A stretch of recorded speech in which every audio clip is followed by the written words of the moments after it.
Hey everyone, welcome back, and let's quickly discuss the February transits. Okay, so first of all, you might be thinking why the February transit video is so late.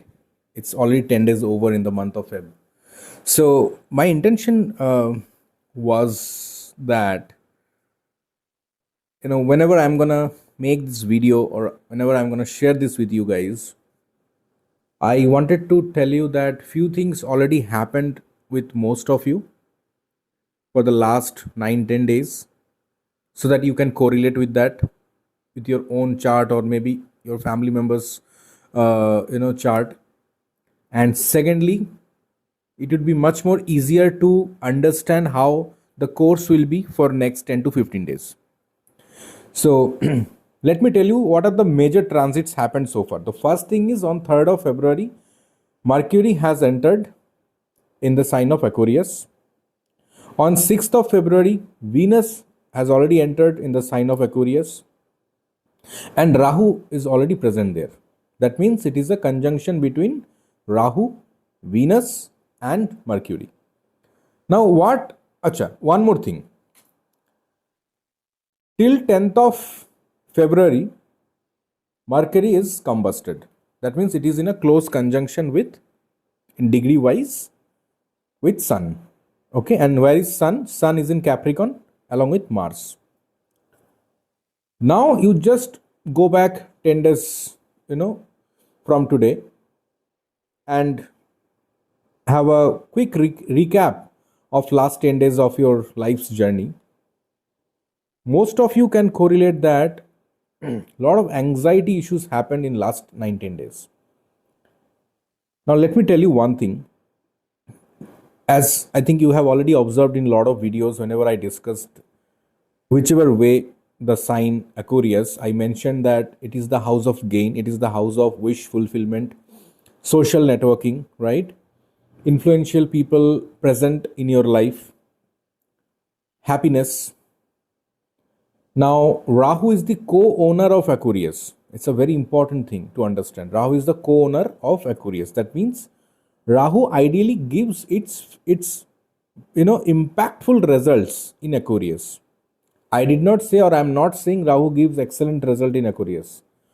What I am saying, being a owner of that house, let's say co-owner of that house, Rahu has some control over that.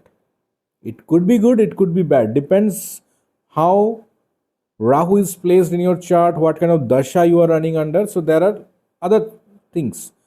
But eventually what we need to understand that Rahu here in this particular place is having a lot of control. That you need to understand.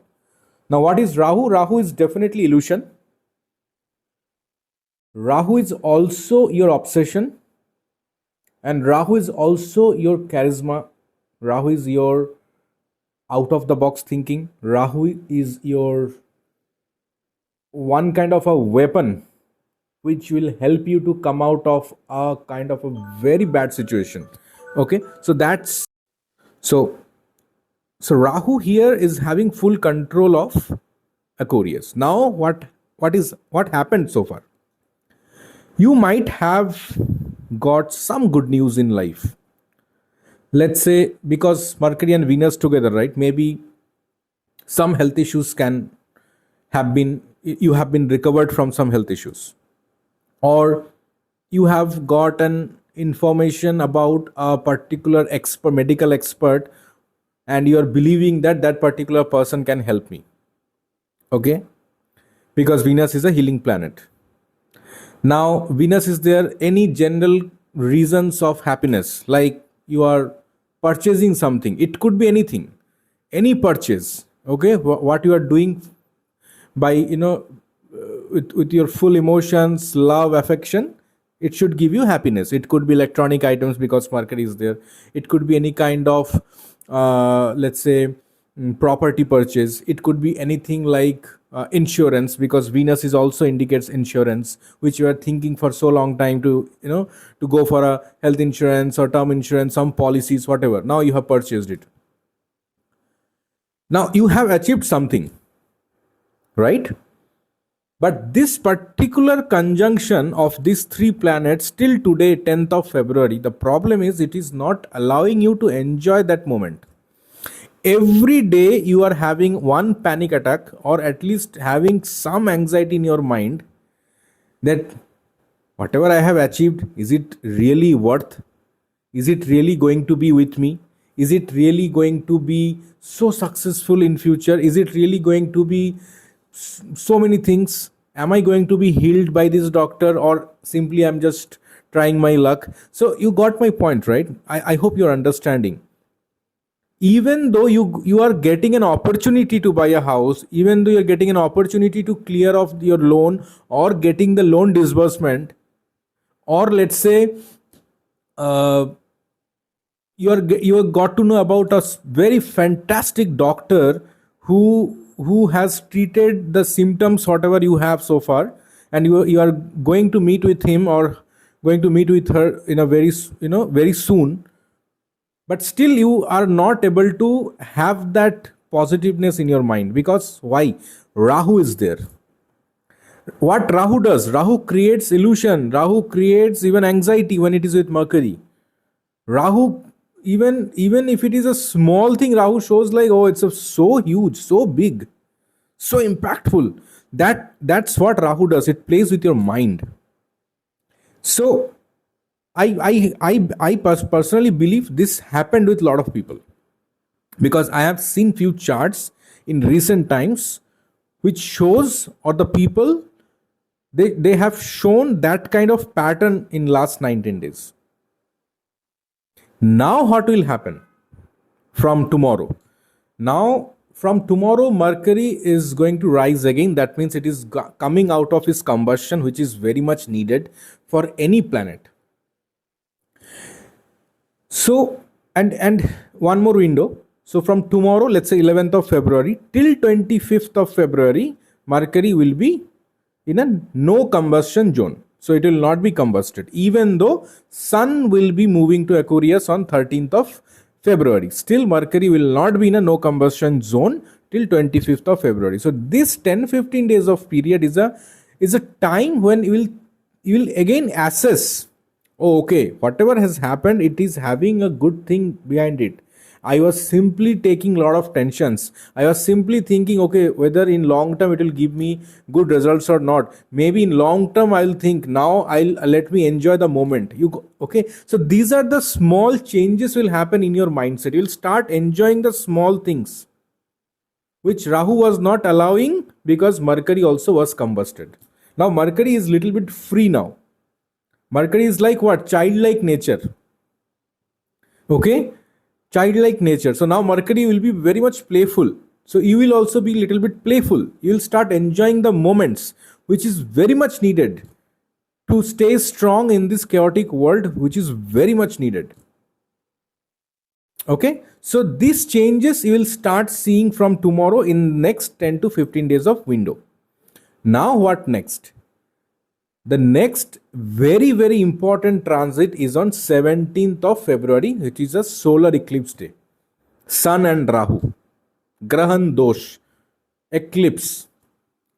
Lot of bad words are there, lot of bad remarks are there regarding eclipse and Grahan Dosh.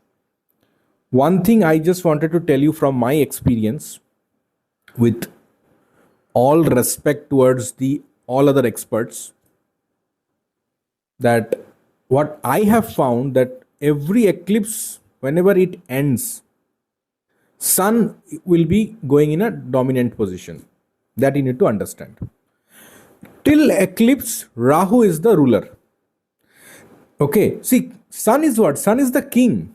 Any house, whatever house he rules, or whichever house he transits, whether he's alone or not, he is the king of that particular house. Okay, so it is like, even though you are at your own home and suddenly the city council or city mayor, or let's say the chief minister of the state, or some big representative of the government comes to your house, right? How are you gonna behave? You cannot be like, okay, I'm the owner of the house, you just get out of my house. You cannot do that. because the house might be yours, but the land belongs to that person. So I hope you are connecting those points. So whichever house sun sits, even though he is not the ruler of that house or significator of the house or whatever it is, all those classy words, let's not go there. But the thing is, whenever sun is out of the eclipse, now sun is in full control. That means 11th house is now in full control of sun. So the Atma bal means your own inner strength will increase. Okay, you will start believing in yourself. You will suddenly have the urge to prove yourself. You'll feel confident after that eclipse. Whichever house it is, Aquarius belongs to in your chart. It could be your 11th house, it could be your 10th, it could be your 5th, it could be your 1st, doesn't matter. The moment eclipse is over after 17th, you will feel energetic related to that particular zodiac sign or that particular house, let's say. If it is first house, you will feel more energetic in your physical nature. If it is second house, you will start thinking of your wealth creation. If it is third house, you will be more practical.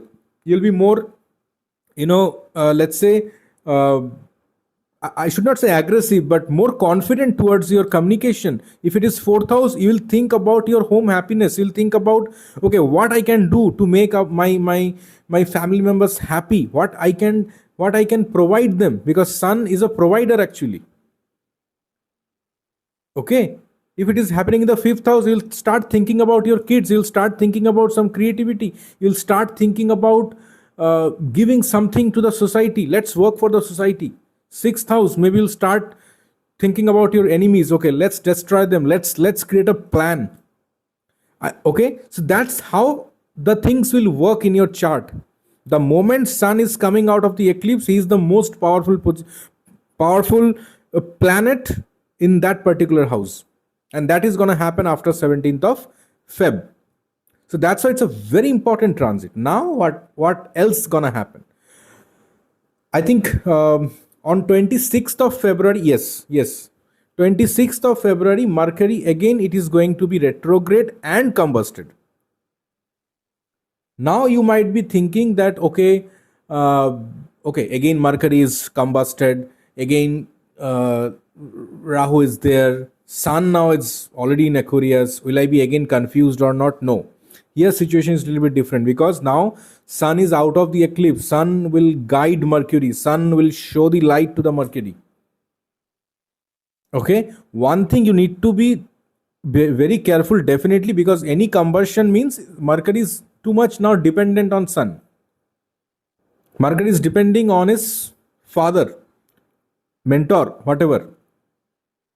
So one thing you need to be careful, that in communication, if you feel that urge of argument, that let's argue, you should stop. You should think 10 minutes, just do not react, because Sun, right, it's so much power, it's so much fire, let's say, powerful communication can happen.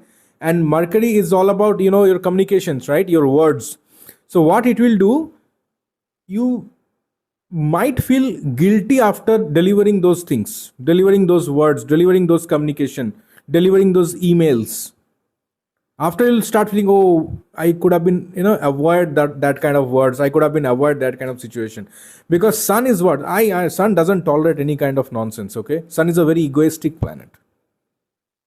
So the moment someone tells you regarding that particular house, because Mercury is combusted, you will have the urge to respond.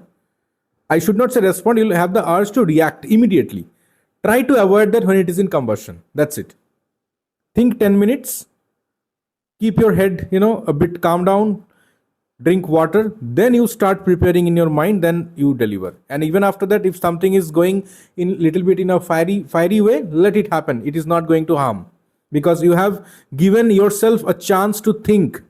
And the moment you are giving yourself chance to think, what you are doing, you are subconsciously, you are making your Saturn strong, because you are showing patience. And Saturn is again the co-owner of Aquarius. That's how the planets are connected. That's how the predictions or interpretations are connected. So These things you can think, and definitely, in future transits you can correlate and work accordingly.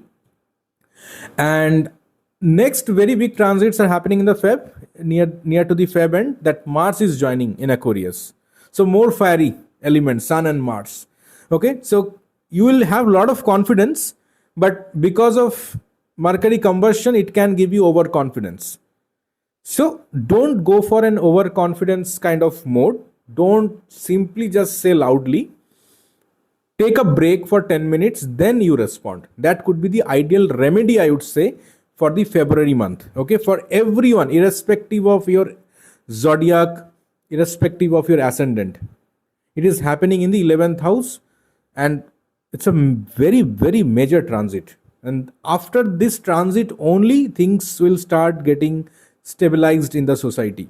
Okay, there are a lot of chaos are happening, right? The moment every planet cross Saturn after Aquarius, Saturn is in Pisces, right? After the moments every planet cross or overcome Saturn, they'll get purified. They'll get their own, let's say, results, whatever they have done so far.